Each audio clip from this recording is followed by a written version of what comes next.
ఈ రోజున ప్రభుత్వం, ముఖ్యంగా ఆంధ్రప్రదేశ్ ప్రభుత్వం ప్రైవేట్ పెట్టుబడితోటి మేము సినిమాలు చేస్తే గవర్నమెంట్ కంట్రోల్ చేస్తానంటది ఏంటి?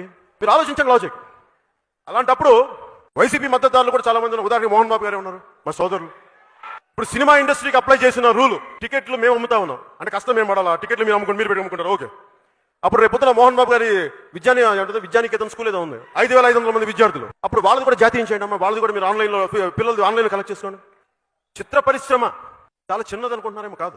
దీని బడ్జెట్ తక్కువేమో, దీని ప్రభావితం చాలా పెద్దది. ముఖ్యంగా వైసీపీ నాయకులకు చెప్తున్నాను, చిత్ర పరిశ్రమ వైపు కన్నెత్తి చూడకుండా కాలిపోతారు, జాగ్రత్త. మీరు 1,00,000 కోట్లు సంపాదించచ్చా? మేము అడుగు తినాలి ఇక్కడ, సినిమాలు రిలీజ్ అవ్వకూడదా? మీరేం చేస్తారా? మీరు మీకు చెప్తున్నాను, ఎందుకు ఇంత ధైర్యంగా మాట్లాడగలను చెప్తున్నా. రాజ్యాంగ స్ఫూర్తిని గుండెలో నింపుకున్నవాడు, 23 ఏళ్ల వయసులో భగత్ సింగ్ చచ్చిపోతే ఎందుకు చచ్చిపోయాడు అబ్బాయి, ఎందుకు చచ్చిపోయాడు అనుకునేవాడు. అంటే ఏం కోపం వచ్చి ఉంటుంది తనకి చచ్చిపోవడానికి? మహాత్మా గాంధీ వచ్చి నువ్వు బతుకాలి, బయటికి రా అంటే కూడా వద్దు, నేను చచ్చిపోతాను. ఎందుకంటే ఎడ్మండ్ బర్గ్ వాక్యం ఒకటి గుర్తు వచ్చింది, ఐరిష్ ఫిలాసఫర్ అనుకుంటారు. అలాగా భారతదేశంలో ఎంత దారుణాలు జరిగినాయి, ఎంత హీనమైన క్రైమ్స్ జరిగినాయి, మనకు చలనం ఉండదు మనకి. అందుకని ఆ విసుగుతోటి భగత్ సింగ్, నేను చచ్చిపోయినా మీరు లెగుస్తారా మీరు అని చెప్పి ఆత్మహత్యకి వెళ్ళిపెడతాను, ఉరిశిక్షకి వెళ్ళిపెట్టు సిద్ధంగా. ఈ రోజుకి ఎందుకు భగత్ సింగ్ గురించి మాట్లాడుతూ ఉంటే మనందరినీ మన సోమరితనం నుంచి, మన చేతగానితనం నుంచి బయటకు వచ్చి అన్యాయం జరుగుతున్నప్పుడు ఇది తప్పు అని చెప్పడానికి అందుకు.